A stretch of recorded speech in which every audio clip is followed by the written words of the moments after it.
A gente aprende com Paulo certas coisas que a igreja deve ser. Eu quero ler pelo menos para vocês 8 delas.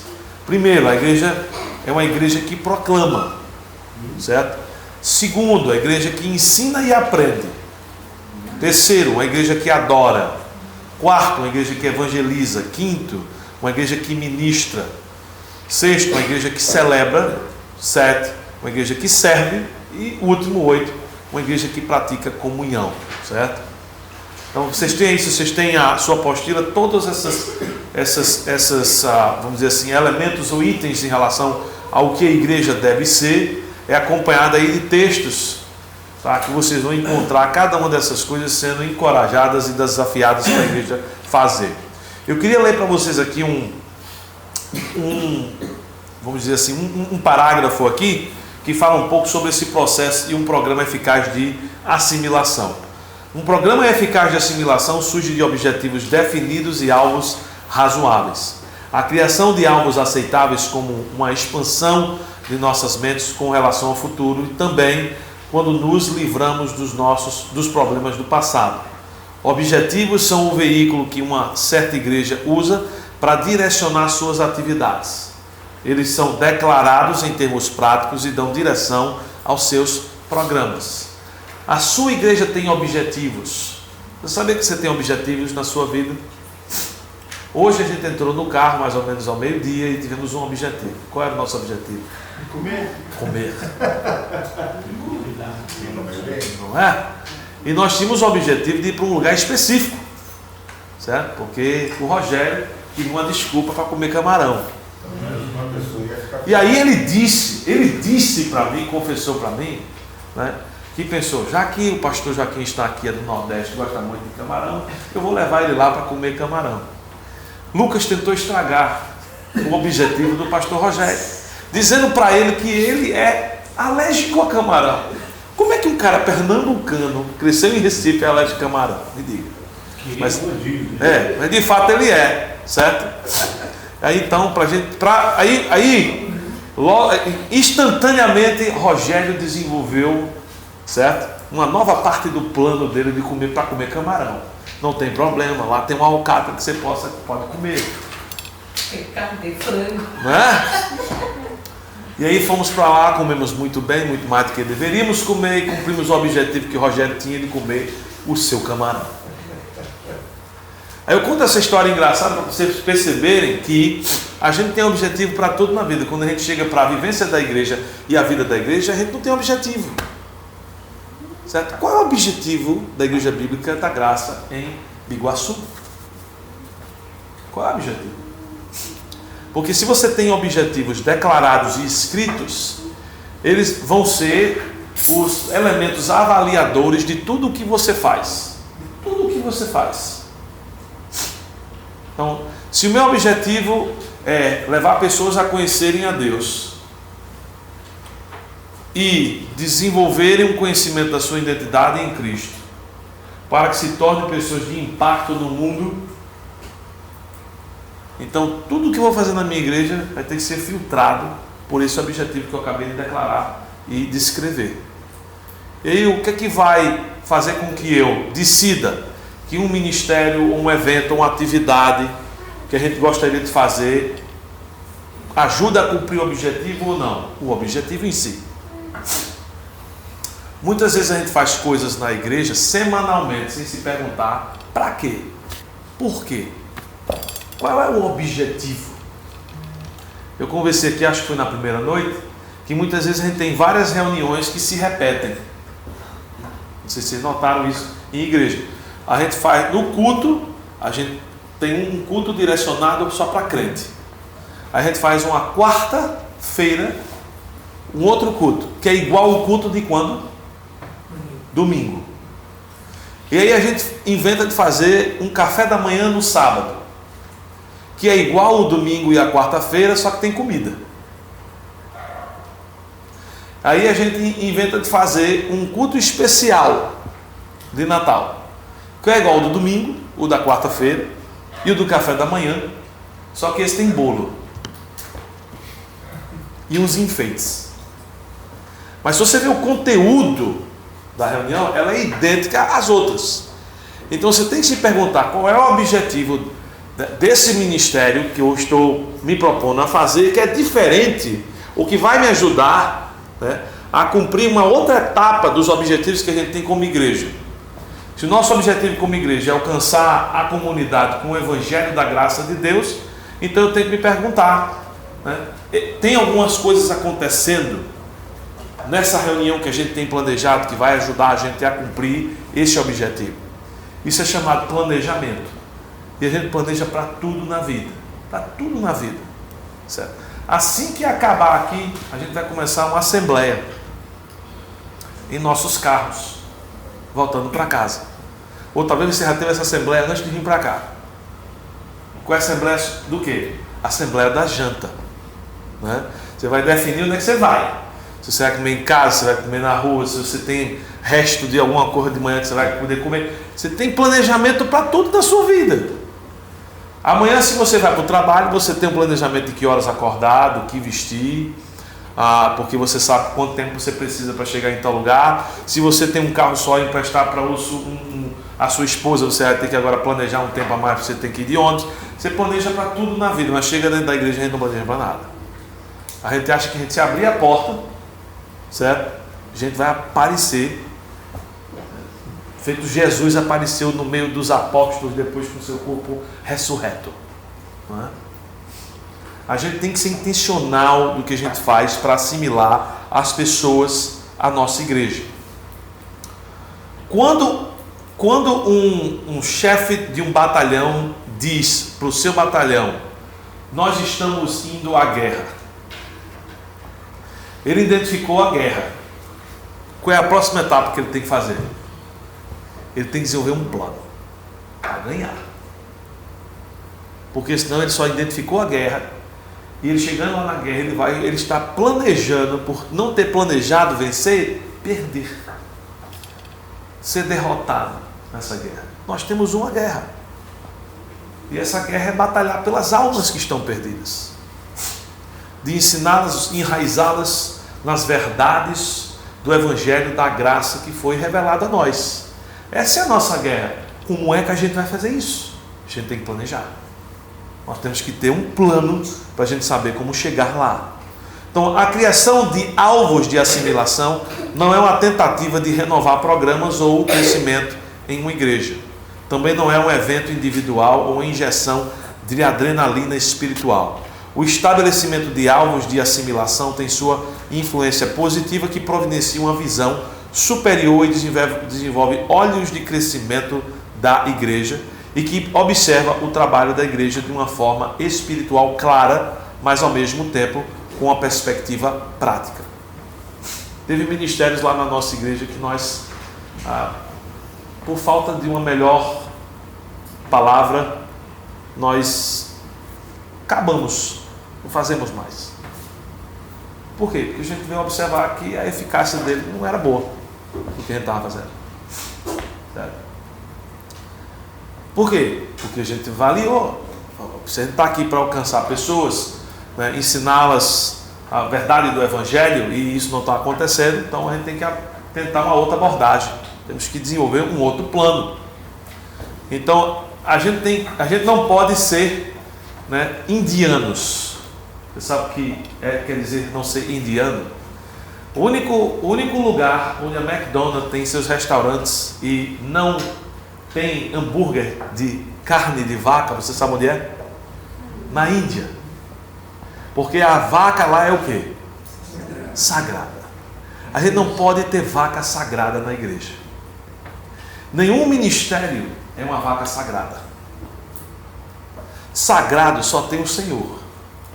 Então a gente tem que ser prático, certo? Se a gente está fazendo de uma forma e a igreja não está crescendo, tem que se perguntar por quê? Por quê? E tem que mudar. Como a gente está fazendo. Nada é uma vaca sagrada. Sagrado é o Evangelho. O Evangelho é sagrado. Isso não podemos mudar. Mas como a gente vai apresentar esse Evangelho, atrair pessoas a ouvir esse Evangelho, isso sempre tem que mudar. Certo? Faz parte da vida. Faz parte da vida. Qual é a diferença de uma igreja saudável e uma igreja que não é saudável?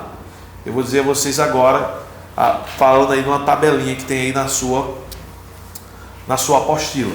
A igreja saudável, ela responde a alvos bíblicos, certo? Ela conhece os alvos bíblicos, ela estabelece alvos claros, ela é aberta a mudanças, ela estabelece alvos com a participação de vários grupos, para que tenha uma adesão, né? Você não seja uma pessoa sozinha tentando fazer esses alvos, e dá a membros uma quantidade razoável de trabalho, nem muito, nem pouco, suficiente. Eu sempre falo para os pastores e líderes que eu tento desenvolver, que uma das grandes tarefas do líder é gerenciar a energia do rebanho. Então você não pode colocar um monte de coisa para todo mundo fazer, porque vai fazer um monte de coisa mal feita. Você tem que gerenciar a energia do seu povo. É por isso que você tem que ser muito seletivo dos ministérios da sua igreja. Que ministérios você vai ter na sua igreja? Por isso que reuniões não podem se dar ao luxo de serem repetitivas, certo? Elas têm que ter um propósito específico para elas. E você tem que ter uma quantidade suficiente de ministérios. A gente muitas vezes acha que para crescer uma igreja, a gente tem que ser hiperativo como igreja. Aí você tem começa culto de jovem, escola dominical, culto da quarta-feira, reunião de mulheres, reunião de homens, reunião de adolescente, certo? Aí culto uma vez por mês de comunhão, aí não sei o que, não sei. Você vai acabar, certo, com a energia do seu rebanho desse jeito. Você tem que concentrar, certo? Concentrar a energia do seu povo e usar de maneira inteligente, certo? O povo que Deus colocou debaixo do seu cuidado. Agora, o contrário disso é uma igreja que não é saudável. Uma igreja que não é saudável, ela responde apenas a crises, ao invés de responder a alvos bíblicos. A sua igreja é uma estação de bombeiros, ou a sua igreja, certo, é um lugar onde a gente tem um plano. A gente responde a fogos e incêndios, ou a gente está tentando estabelecer os alvos bíblicos que Deus nos deu. Outra coisa que uma igreja não saudável faz, ela não estabelece alvos, nem alvos claros. Ela simplesmente acha que vamos fazer. Todo mundo que é pai aqui tem alvos claros para o seu filho, certo? Você sabe que vai chegar uma certa idade que ele vai para a escola, e aí você vai ter um cuidado específico de escolher a escola para ele, dentro das suas condições, é claro, certo? E aí você vai acompanhar essa criança, porque você quer que ele faça um bom trabalho na escola. Você não quer que ele seja um aluno ruim, você quer que ele seja um aluno bom. Você vai começar a tentar incentivar ele uma carreira assim que ele puder entender o que é isso. E aí você vai perguntar a ele o que você gosta de fazer, o que você não gosta de fazer. Você vai dar a ele algumas vezes o quê? Atividades extracurriculares. Vamos aprender um violão, vamos fazer um esporte. Por quê? Porque você quer desenvolver o todo do seu filho. Você tem um plano, o plano é claro e você está indo fazer. Você levanta de manhã para trabalhar para que você possa fazer o quê? Ajudar o seu filho a cumprir o plano que você deu para ele. Não é? Então você tem todo um plano para a sua família. Por que quando a gente chega na igreja não tem plano? Não tem alvo?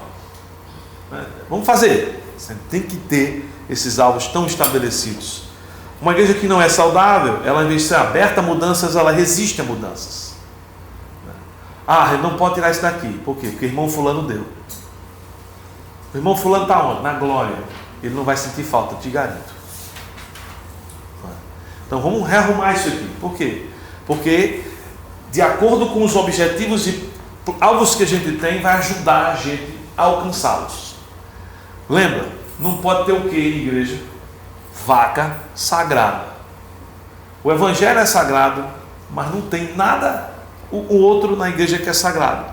Uma cadeira não é sagrada. Um púlpito não é sagrado. A gente tem que lembrar dessas coisas e se desprender delas. Eu acho muito interessante porque pessoas de cunho mais tradicional têm a intenção de criticar pessoas mais jovens. Dizem que são pessoas mais jovens, são pessoas que o cara não está aberto ao evangelho, o cara só quer fazer isso, só quer fazer aquilo, mas a tendência da gente quando a gente está ficando velho é ficar cada vez mais o quê? Engessado, rígido. E não é com nossas crenças, é com supérfluos. E a gente não pode se permitir a ficar dessa forma, entendeu? A igreja sempre tem que estar mudando. A mensagem nunca muda, mas a abordagem sempre tem que mudar. Tem sempre que estar aberta à mudança. Uma igreja que não é saudável não estabelece alvos com a participação. Alvos são estabelecidos por uma liderança autocrática ou um grupo de interesses. Você tem que abrir esses alvos para serem estabelecidos para o maior número de pessoas possíveis. Agora, eu não estou querendo dizer aqui que você vai simplesmente dizer, olha, a gente vai levar isso para votação. Por quê? Porque se você for fazer isso, nada vai ser feito na sua igreja. Essa é a realidade.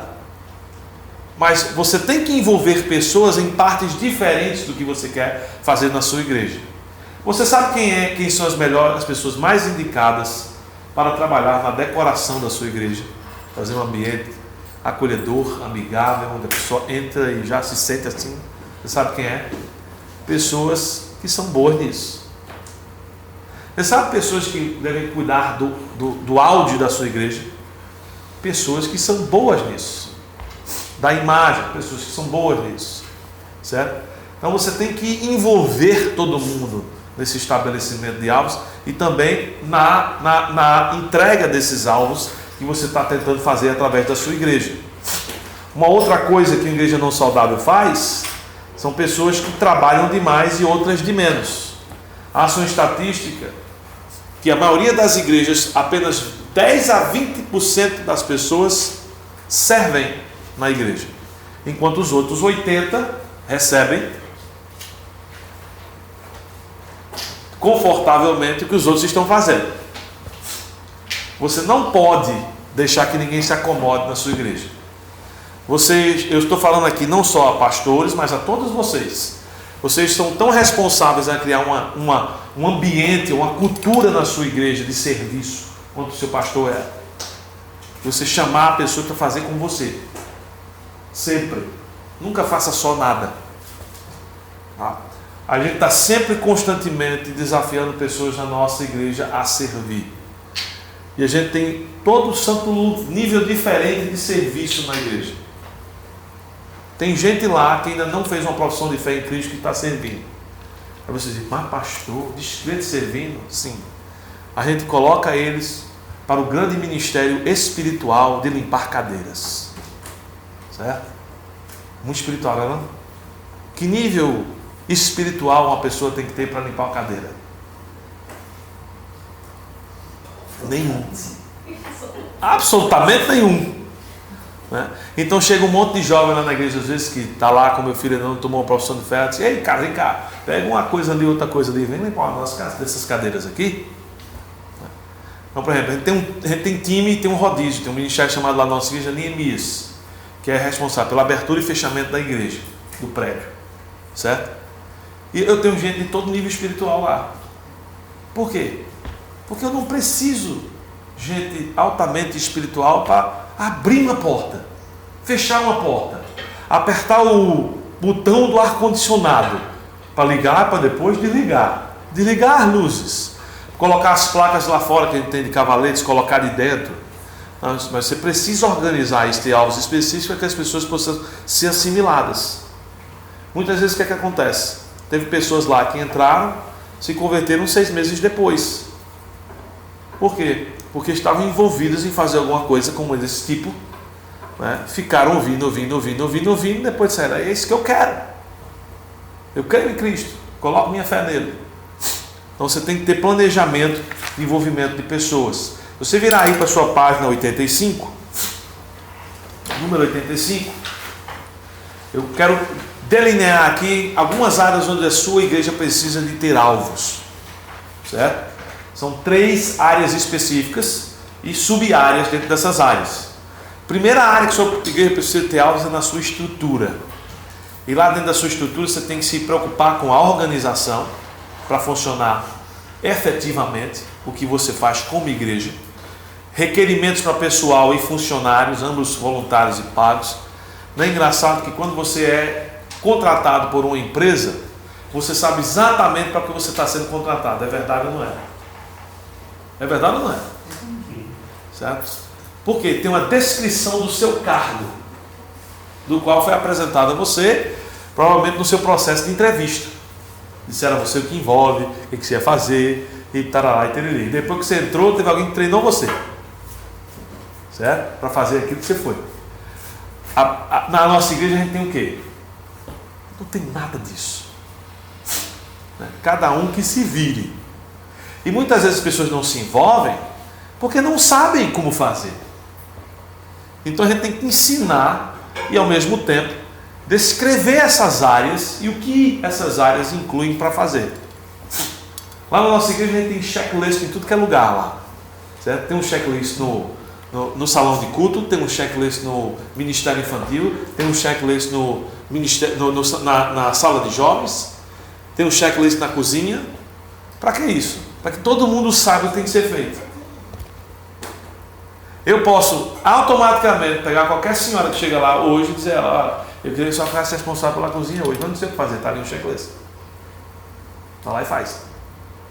Se eu não tenho esses processos, certo, implementados, como é que eu vou deixar de fazer tudo na igreja? Que é uma das coisas que a gente falou aqui no início. Então, o meu trabalho como pastor, você sabe qual é? Criar trabalho para vocês. Não é lindo não o meu trabalho? Eu amo o meu trabalho. Eu amo o meu trabalho. Não é? Tem um pastor que eu conheci nos Estados Unidos e eu adaptei essa forma de abordar as pessoas também. Ele chega para as pessoas e diz: eu tenho um ministério para você. Certo? Ele chega para todo mundo: irmão, fulano, eu tenho um ministério para você. Aí vai lá e dá uma coisa que eu quero fazer. E a gente tem que saber o que tem que ser feito para que a pessoa possa ser treinada a fazer. Nós temos um ministério lá de transmissão dos cultos. Depois, né? E aí o que eu tenho? Eu tenho uma equipe, tem uma descrição de cargos dos voluntários, tem um líder que faz a escala, posta ela uma semana antes do mês acabar. Aquela escala é mandada para o secretário da igreja. O secretário da igreja imprime, coloca no quadro de aviso. Por quê? Porque eu preciso saber quem está lá naquele domingo fazendo aquilo ali. Porque se o cara não chegar atrasado, o que eu posso fazer agora? Eu entro em contato com o líder do ministério, liguei lá: fulano não está aqui ainda, viu? Agora ele sabe que o fulano está atrasado, ele pode ir lá conversar com o fulano. Tem que chegar mais cedo, cara. Para que esse ministério ande. Certo? Para que ele venha cumprir o propósito que a gente criou ele para fazer. Aí, se eu for o cara que liga o computador, certo? Bota ele online, liga a webcam, certo? Depois vai e liga os microfones, depois vai e faz não sei o que, depois vai e... Eu não tem como eu fazer isso tudo. Então a gente tem que estruturar a igreja organizacionalmente para que a gente seja eficaz no que a gente faz. Enquanto você não aumentar o número de pessoas envolvidas na sua estrutura organizacional, você não vai ter condições de assimilar o maior número de pessoas. Você sabe o que acontece no domingo, depois que o culto acaba? Eu vou conversar com todo mundo que está visitando a igreja. Você sabe por quê? Porque tem gente para desligar a luz, tem gente para desligar o ar-condicionado, tem gente para verificar tudo que está acontecendo lá, tem gente desligando o som, tem gente guardando o som, tem gente fazendo tudo isso aí. Me libera para conhecer. O que acontece? Faz parte do processo de assimilação. A gente está conseguindo assimilar essas pessoas à igreja porque a gente está organizando a estrutura para fazer isso de forma eficaz, certo? Uma outra área aí é a prioridade, né? Propriedade e prédio, certo? Sempre que é apropriado. Uma vez eu fui dar um curso parecido com esse numa igreja que não era da Graça, era uma igreja congregacional, né? E era mancha na parede do começo ao fim de mão.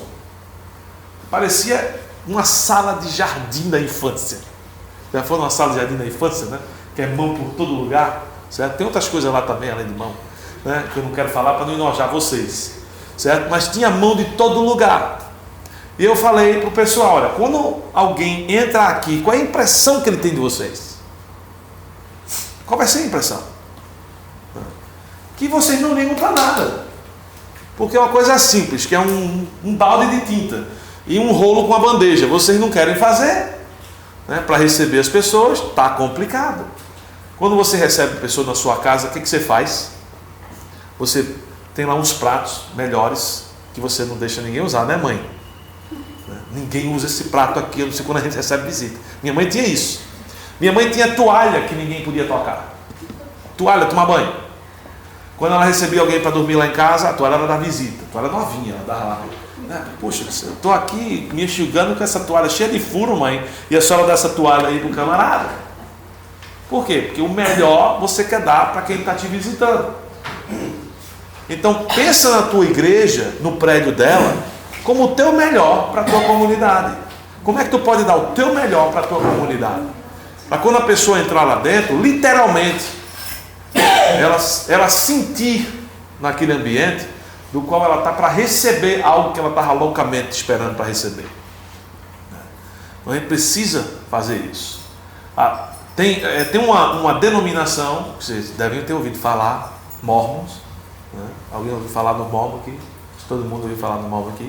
Eu estava até conversando com os pastores aqui, né? Você vai numa comunidade carente, onde tem uma igreja de Mormon, certo? E parece, é o prédio que se destaca na vizinhança inteira.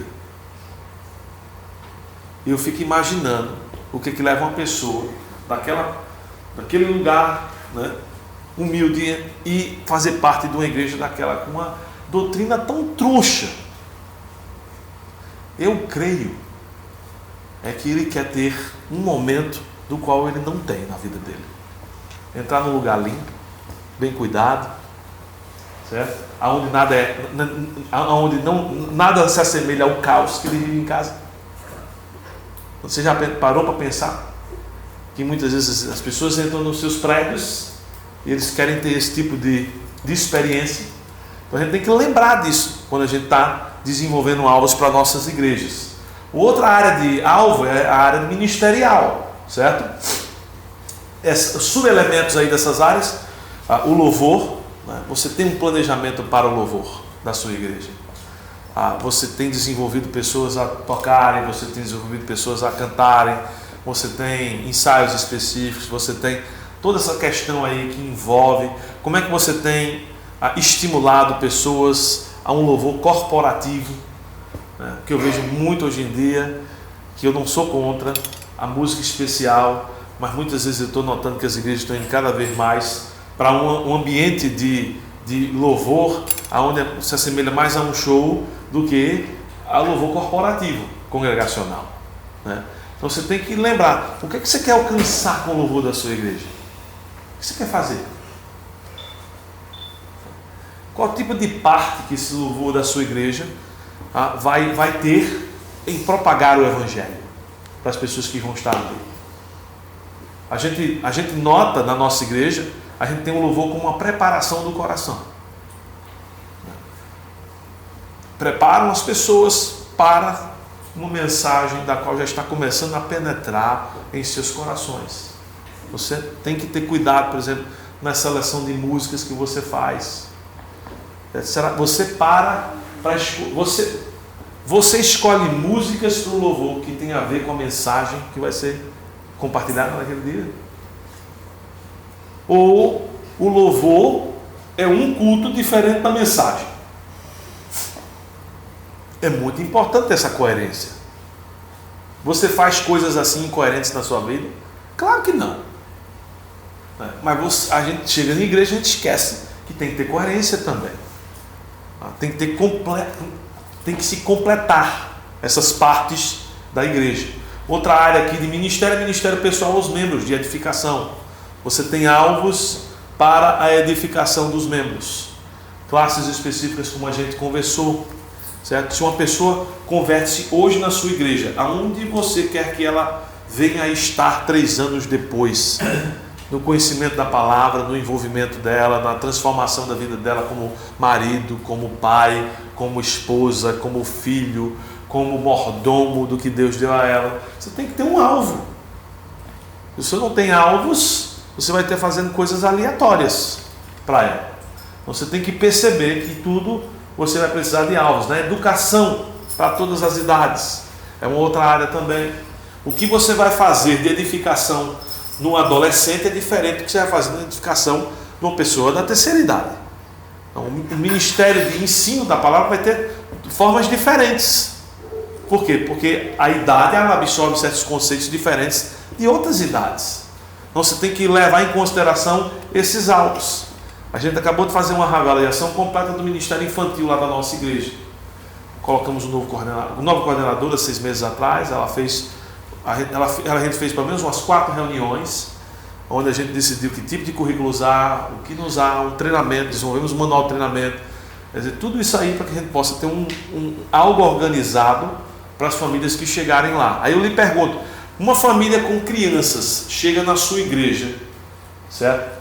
Ela tem um ministério infantil lá, do qual vai cativar tanto aquela criança, que aquela criança vai fazer o pai voltar. É essa situação que muitas vezes a gente tem na nossa igreja lá. Muitas crianças forçam os pais a voltarem para a igreja. E você tem que se perguntar, qual é o resultado que isso vai ter numa família como um todo? Toda a família vai ser exposta à mensagem do Evangelho, devido a um ministério infantil bem planejado. Mas eu não tenho ninguém, pastor, para liderar esse ministério. Seleciona alguém para você treinar, porque a gente também não tinha.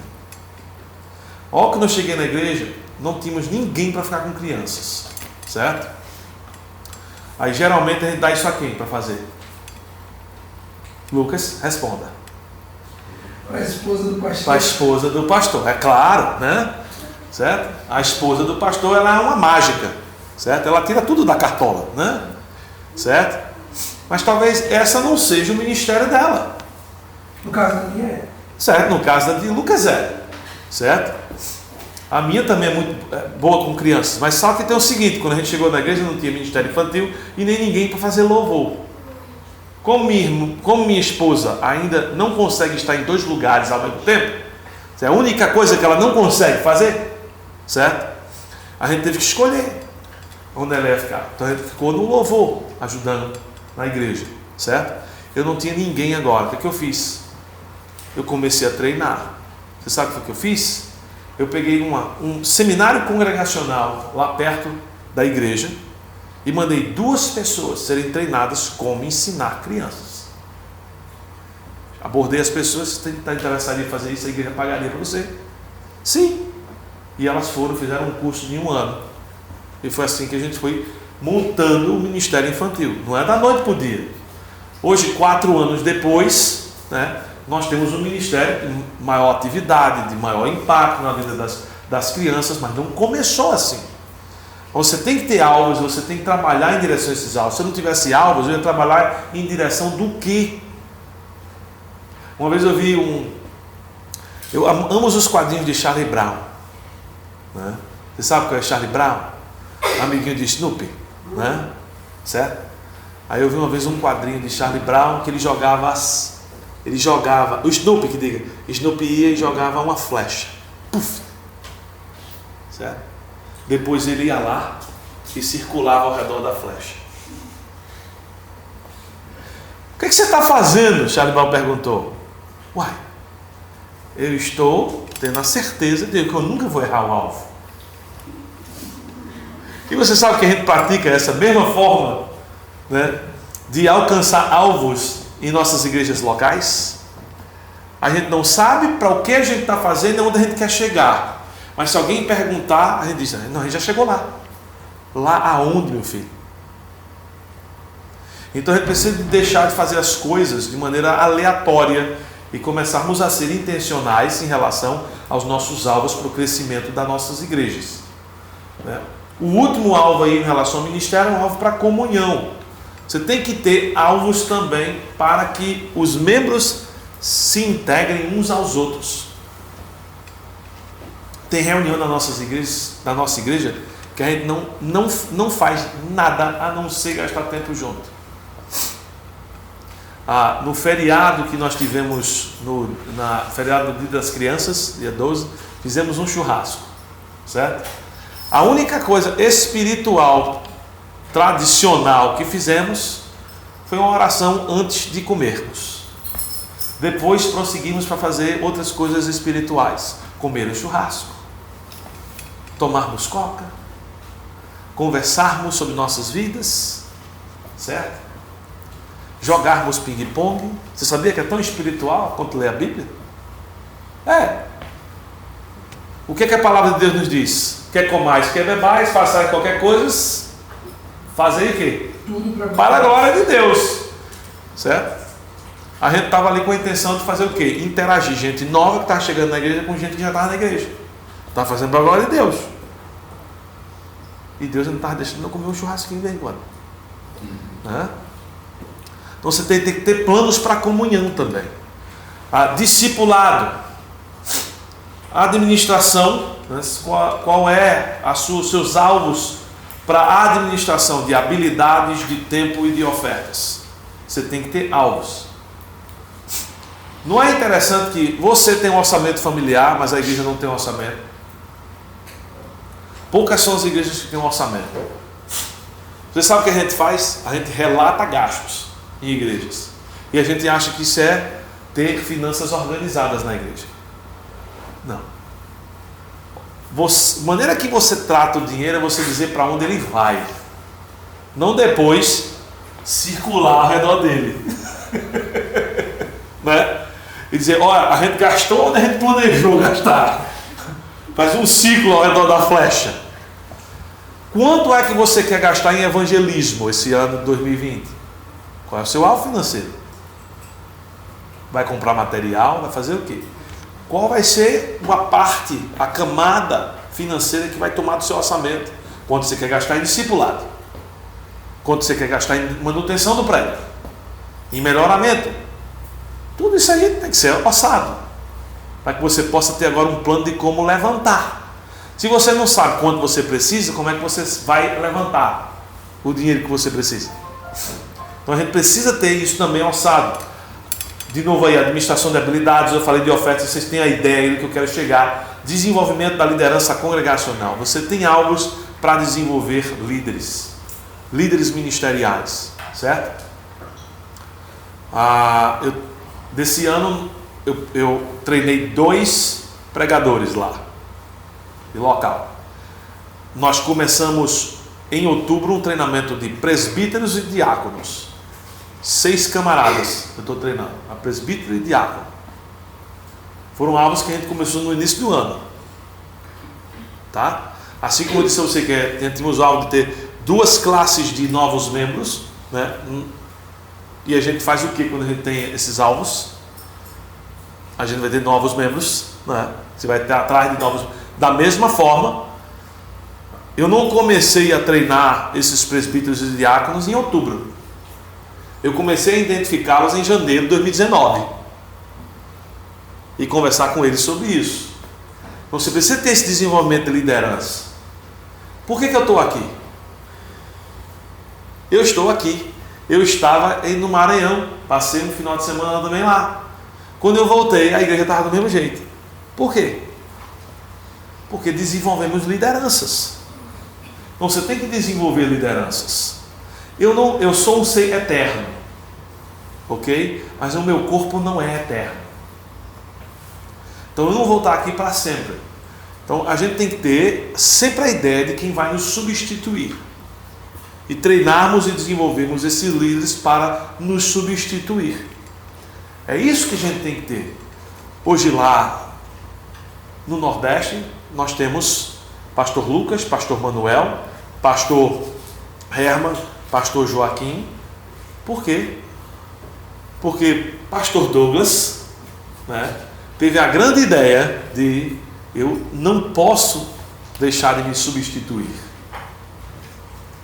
Hoje ele não tem condições de fazer 20% do que ele fazia antes, por causa da idade dele e da fragilidade física que ele tem. Quem é que está fazendo? os seus líderes que ele desenvolveu.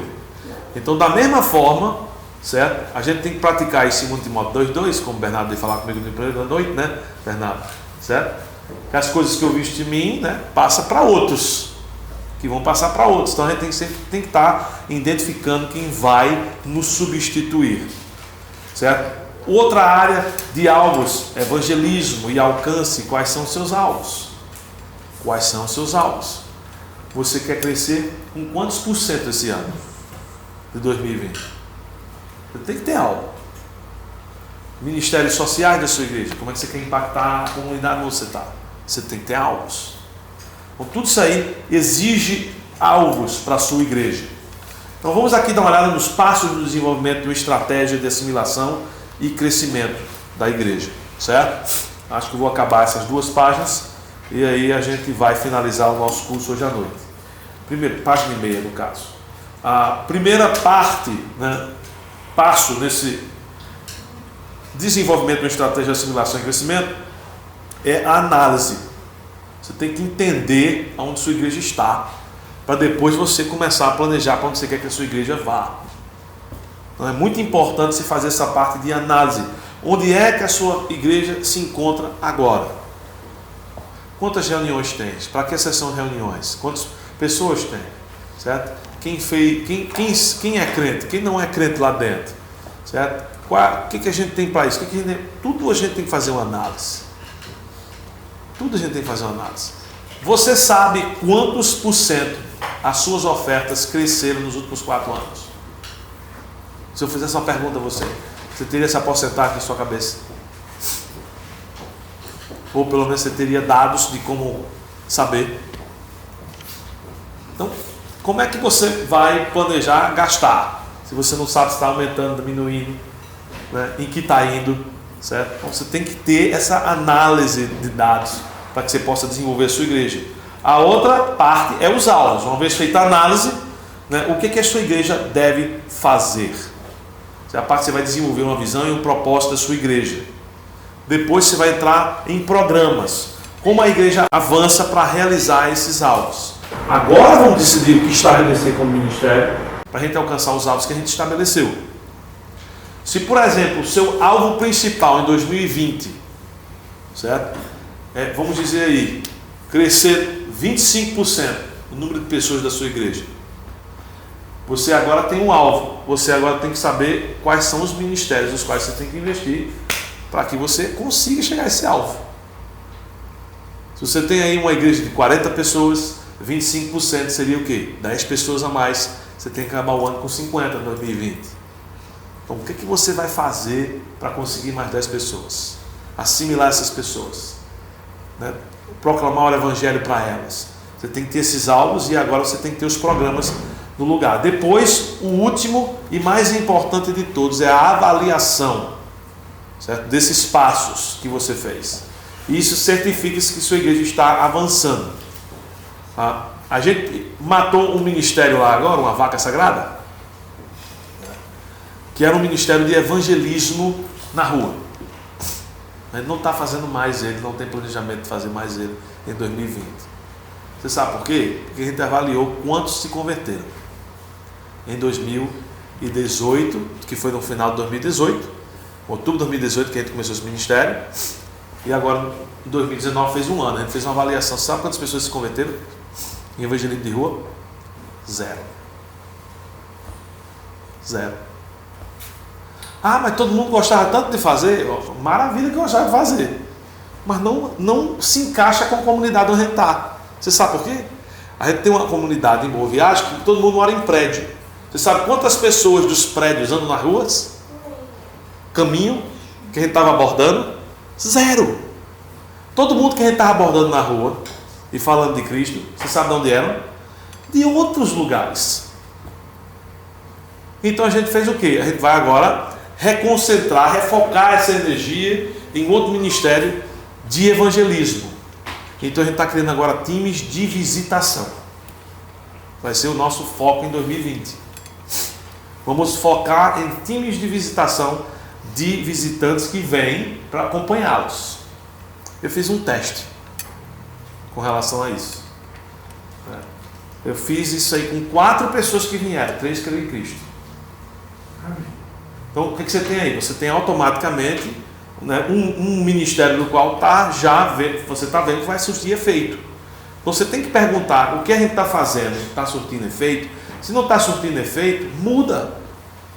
Né? Avalia para mudar. Agora, se você não fez uma análise do que você precisa, você estabelece alvos dos quais você quer alcançar, depois programas para alcançar esses alvos. Se você não faz uma avaliação desses programas para ver se estão alcançando esses alvos, você vai continuar fazendo a mesma coisa que você sempre fez e você não vai entender porque você não está crescendo. Você não está crescendo porque você não está planejando para crescer. Você está planejando para ficar do mesmo jeito. Essa é a realidade. A gente não gosta de falar disso, mas é a realidade. A gente tem que encarar essa realidade e ter honestidade com a gente mesmo.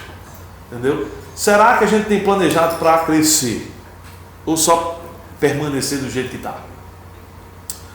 Tem algumas ideias aqui escritas por um autor que eu gostaria de compartilhar com vocês aqui. Conselhos a respeito de assimilação, programas de crescimento da igreja. Número 1, primeira ideia, não tente impor o programa de alguém. Isso é um convite à frustração ao invés de crescimento. A grande maioria das igrejas pega uma igreja que cresceu, aí vai lá ver o modelo que eles aplicaram e aí tenta copiar aquele modelo lá dentro delas. Geralmente não dá certo, por quê? Cada igreja é uma igreja. Cada igreja é uma igreja. Certo? Você sabe uma coisa muito interessante, que muitas vezes esse modelo também não dá certo, principalmente nas igrejas da graça? Porque o modelo também tem muito a ver com a declaração doutrinária da igreja. Tem coisas que igrejas vão fazer, das quais eu não vou fazer isso. Isso é antibíblico. Então você tem que criar um modelo que é adequado a você e não copiar um modelo de alguém. Outra ideia, não se apresse em aumentar as atividades. Uma igreja ocupada não é necessariamente uma igreja em crescimento, e definitivamente a ocupação de uma igreja não é necessariamente um sinal de crescimento. Uma das coisas que eu vejo muito em pessoas que estão querendo que as igrejas cresçam a gente tem que fazer alguma coisa, Ele sai fazendo um monte de coisa. Eu chamo isso aí de tiro de 12, certo? Você sabe o que é tiro de 12? Vocês já viram uma espingarda 12, né? Que é um cartucho e aí sai, né? Dá um tiro, vê se acerta alguma coisa. É muito melhor você dar um tiro de 38, sabendo qual é seu alvo, do que dar um tiro de 12 e não sabendo que você está acertando. Você tem que ter muito cuidado em relação ao que você vai fazer. Atividade não significa e se traduz em crescimento da igreja. Muitas vezes prejudica você. Eu vejo uma quantidade muito grande de pessoas que se envolvem em ministérios, ficam hiperativas e se frustram e desistem do ministério. Por quê? Porque a hiperatividade vai só cansar. Aí você não vê resultado, você pega e desiste completamente. Por quê? Porque faltou a você planejamento. Outra ideia aqui, ideia número 3, não apenas ore, acredite. Está na base que eu falei aqui, que muitas vezes quando a gente sai para evangelizar, eu estava dizendo, eu peguei o grupo uma vez, esse grupo que a gente estava saindo. Se ninguém crê hoje em Cristo, pelo menos nos dá, Deus, a animação de compartilhar a tua paz. Que oração de derrota é essa da moléstia? Né? Eu estou saindo para evangelizar por quê? Para que pessoas creem em Cristo. Como é que eu vou orar já dizendo que ninguém vai crer? Ore e acredite. Não faça nada sem acreditar. Nós fizemos a primeira vez que fizemos o primeiro dia de amigo na nossa igreja, eu fiz quando eu estava estagiando.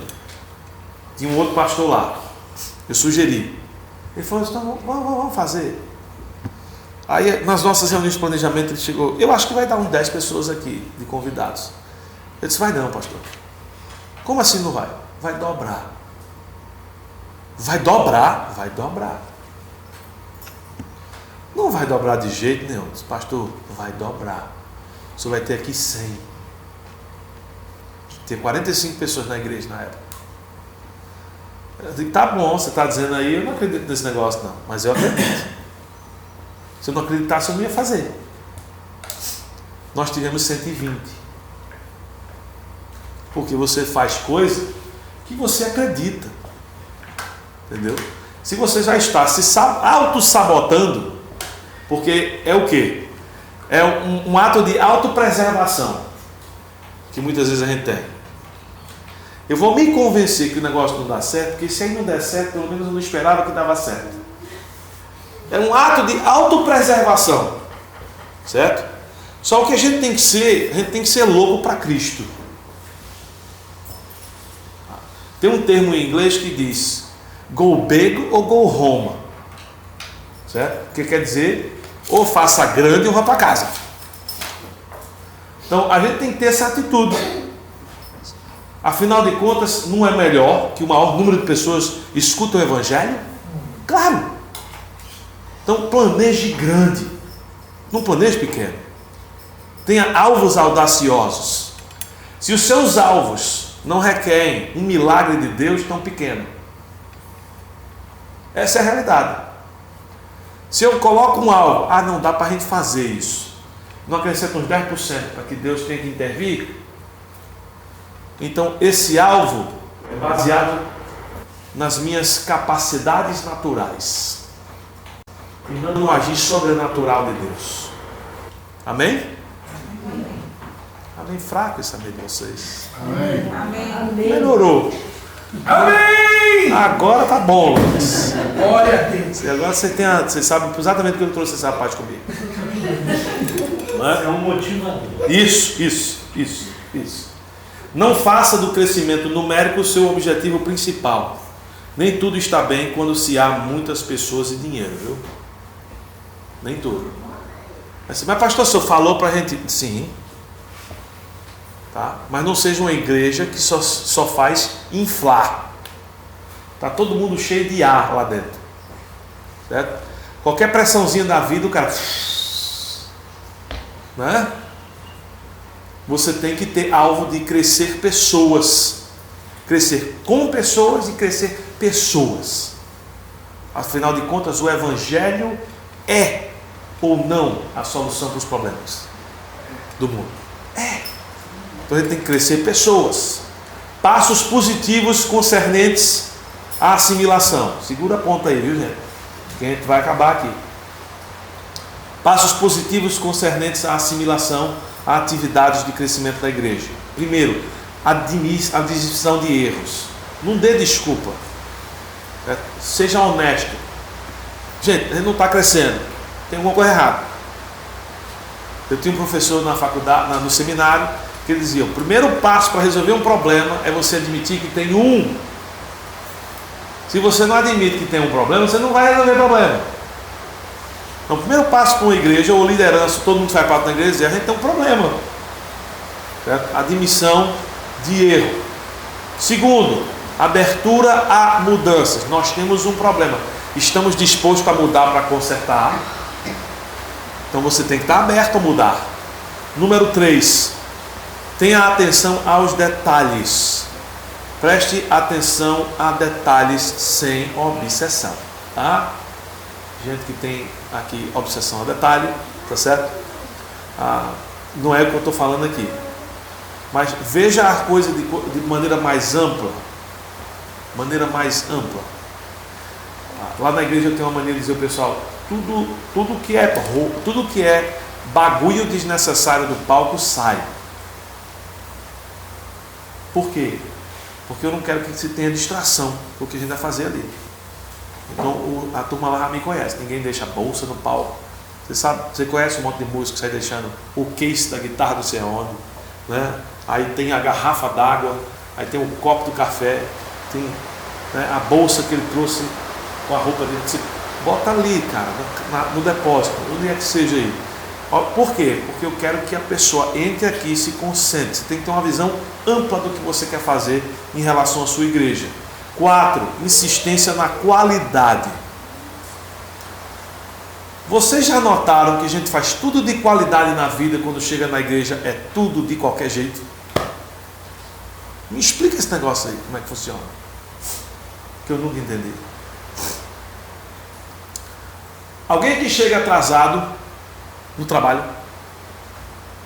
Alguém chega? Não. Mas vocês chegam atrasados na igreja quando vocês têm um ministério? né?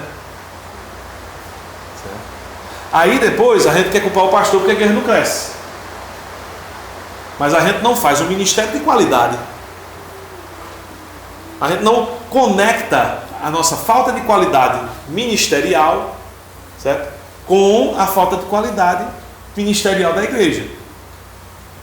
Aí a gente quer botar na conta de um indivíduo ou dois. Faça tudo com qualidade. Mas pastor, a gente não tem qualidade na medida do possível. É isso que eu estou querendo dizer aqui. Faça tudo com qualidade. Certo? Número 5 aqui. Descoberta de necessidades. Essa descoberta é possível através de pesquisas, entrevistas, observação astuta e comunicação efetiva. Saber que dor as pessoas estão enfrentando e determinar um ministério relevante para estas necessidades. Uma das coisas que a gente tem observado é que os homens que estão se convertendo na nossa igreja, certo? Eu vou usar um termo aqui muito espiritual e profissional. São um bando de bunda mole. Não é muito profissional e espiritual, né? Certo? E aí a gente teve que fazer o quê? A gente teve que desenvolver, né, objetivos do que fazer ministerialmente com esses homens para que eles desenvolvam suas lideranças em seus lares. Então a gente tem uma reunião de homens onde a gente não faz nada a não ser prestar contas. A gente lê um livro e tem perguntas. Eu desenvolvo as perguntas e a gente só faz fazer as perguntas. Toda santa semana a gente tem que ter 3 aulas, que é a nossa tarefa de casa.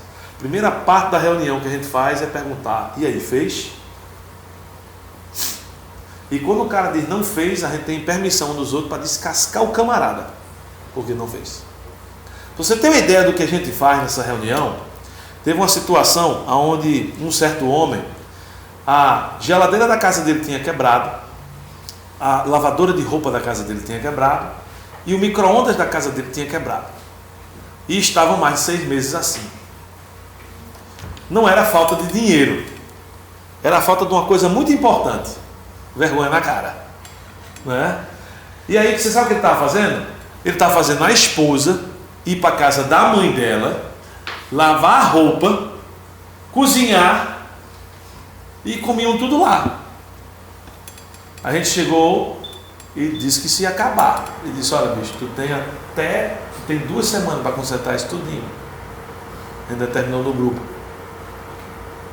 E aí um dos caras do grupo trabalhava com máquina de lavar. E a gente já determinou: até quarta-feira tu tem que marcar com ele. Certo? Eu não estou brincando não. Tudo foi consertado em 2 semanas. Quando chegou uma coisa interessante é que esse cara começou, ele faltava de vez em quando, ele começou a não faltar mais. Eu descobri por quê. A esposa dele não deixava ele faltar. Estava funcionando na casa. Então você tem que fazer, você tem que ter uma ideia legal do que você precisa fazer em relação às necessidades espirituais da sua igreja. E aí, né, organizar suas reuniões para que atinjam esses alvos em relação ao crescimento espiritual das pessoas. Número 6, desejo de crescer. O maior e mais importante fator em uma igreja que cresce é que ela quer crescer. É interessante que a maioria das igrejas que dizem que querem crescer, não querem crescer. Quando a gente assumiu a igreja em 2015, implementamos várias mudanças nos primeiros 6 meses. Pintamos, fizemos um monte de coisa, botamos placa nova. Toda santa semana tem umas 3, 4, 5 coisas que a gente estava fazendo novo lá. Chegou uma senhora que fazia parte da igreja há mais de 30 anos. Ele disse: pastor, o senhor não acha que tem mudança demais, não? Eu digo: por quê, irmão? Porque do jeito que vai, isso aqui vai acabar se tornando uma igreja que não é mais a nossa igreja. A minha resposta para ela foi a seguinte: mas desde quando é sua igreja? Eu pensei que era do Senhor.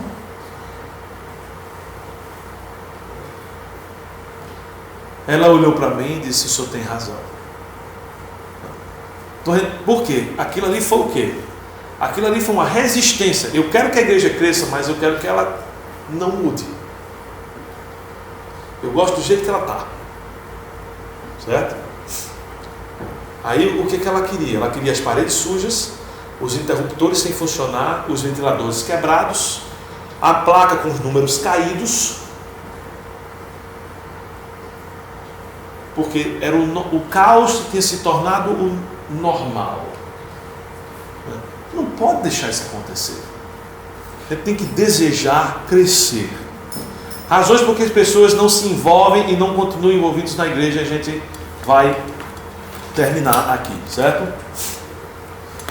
Razões psicológicas. As pessoas sentem uma desigualdade. As minhas necessidades não serão satisfeitas aqui. Há um medo de ser pedido para fazer algo ou até mesmo forçado a fazer algo. Há uma dificuldade e insegurança em se relacionar com os outros. Você tem que começar a identificar. Será que essa é a dificuldade que as pessoas têm aqui? Certo? Razões teológicas. As diferenças teológicas se apresentam em várias áreas quando alguém começa a frequentar uma igreja da graça. Mas elas são percebidas principalmente no entendimento com relação aos 4 evangelhos. Vocês anotaram isso? Muita gente, porque Jesus falou. Jesus disse. Eu tinha uma líder de ministério, e aí ela usou numa coisa de divulgação que a gente ia fazer, Marcos 16,15. Você sabe o que Marcos 16,15 diz, né? Ide por toda a terra, né? Pregando o evangelho. Aí eu cheguei para ela e disse: você sabe que esse evangelho não é o evangelho de hoje. Como assim? Eu digo: leia o resto. Leia de 16 a 18, veja o que é que diz aí. Quais são os sinais que acompanharão? Qual foi a última vez que você tomou veneno? Me diga. Aí ela chegou para mim e disse: isso é um absurdo, o senhor acha que isso aqui não é para... Eu disse: então me desculpe, mas não é para hoje. E aí a gente tem que zelar também por essa área. Eu não estou dizendo aqui para você ter crescimento a todo custo.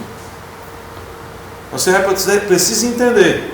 Foi uma boa oportunidade para ela entender que tem certas coisas que a gente não vai abrir mão como liderança, que é a pureza doutrinária da nossa igreja. A gente quer crescer, certo? Mas a gente não quer crescer só simplesmente numericamente, não. A gente quer crescer com pessoas que aprendem a graça de Deus. Mensagem que Deus tem para elas hoje. É assim que a gente quer crescer. A outra é razões eclesiásticas. Impressões que se tem da igreja em si, como uma igreja sem vida, enfadonha, problemática. Ninguém quer fazer parte de uma igreja assim. Uma outra razão pode ser uma doutrina sem vida e cheia de tradições. Algumas igrejas da graça apresentam isso. E também uma falta de espírito de servo, né? Tem razões que as pessoas não gostam de ouvir por causa disso. Razões sociais. Lidar mais com a sociedade e a cultura em si, certo? Por exemplo, o princípio de autoridade na igreja é algo difícil de ser aceito pela cultura. Então, uma falta de equilíbrio dos 5 propósitos da igreja, né? Adoração, discipulado, evangelismo, comunhão e serviço. São 5 propósitos bíblicos para a igreja. Você não tem um desequilíbrio nisso aí, talvez as pessoas não venham se envolver ou continuar se envolvendo. As pessoas desejam um sentimento de pertencer. É por isso que você faz classes de membresia. Tem gente que é contra a classe de membresia, porque diz que o que torna você membro do corpo de Cristo é você ser batizado pelo Espírito Santo membro. Concordo. Mas se você quer ser uma igreja que respeita as leis do país, você tem que ter membros. E aí você não pode desvincular uma coisa da outra. Dá a César o que é de César. Não, vamos fazer o quê? Submeter a todas as autoridades? É paulino? Então a gente tem que funcionar como igreja de acordo com a lei do Brasil. Ao mesmo tempo, o benefício que você tem de você receber pessoas em membresia é que elas vão ter um sentimento de pertencer. Essa é a minha igreja. Essa é a minha igreja. Você sabe que muitas vezes as pessoas não se envolvem porque elas não têm um sentimento de pertencer. E aí para elas tanto faz, tanto fez, cheguei na fecha amanhã, abre, não estão vendo? Isso não é minha igreja. Eu só frequento aqui. Então tem que desenvolver esse sentimento de pertencimento. Razões econômicas, às vezes as pessoas tem que se mudar por necessidade de emprego. As igrejas só estão interessadas em dinheiro e há uma falta de entendimento sobre mordomia. Então a gente tem que saber como lidar nessa área, certo? Para que você possa continuar envolvendo as pessoas. E razões pessoais, queixas pessoais, má compreensão, insultos, né? Desejos mundanos, hábitos pecaminosos, antes do dinheiro e perspectivas, amantes do dinheiro e perspectiva errada. Você vai ter sempre isso, você vai ter que combater isso através do ensino da palavra. É onde o ensino da palavra entra. Para que as pessoas lembrem qual é a prioridade. A prioridade não é dinheiro, a prioridade não é seus hábitos, a prioridade não é, seja lá o que você quer fazer, a vaca sagrada aqui dentro da igreja. A prioridade é o desenvolvimento de pessoas na verdade de Deus, que é a palavra. Essa é a prioridade. E a gente não pode esquecer. Gente, como eu falei, não dava para a gente cobrir tudo, mas a gente cobriu uma boa parte aí, certo? Eu espero que eu tenha dado material suficiente aí para vocês digerirem, né, conversarem entre lideranças. Se você observar aí na página 105, você tem aqui uma apostila de estudo de uma igreja local. Isso é uma boa ferramenta para você usar e fazer um estudo da sua igreja, certo? Seria interessante todo mundo que participou aqui fazer, mesmo que seja da mesma igreja, para ver talvez a diferença do que vai se achar, né? Então, se você for fazer o restante aqui dessas coisas que temos aqui, seria interessante você fazer principalmente esse estudo aí da sua igreja e aí desenvolver, né, uma estratégia de crescimento para a sua igreja. Eu sei que para muitos de vocês isso aqui é meio que novo, talvez tenha sido até um pouco demais, mas eu espero que isso ajude a igreja de vocês a crescerem, né, de maneira saudável, de maneira consistente, e principalmente fazer a tarefa da qual Deus nos chamou aqui, que é para alcançar pessoas com o Evangelho da graça dele e crescê-las nele, para a honra e a glória de Cristo. Amém? Amém.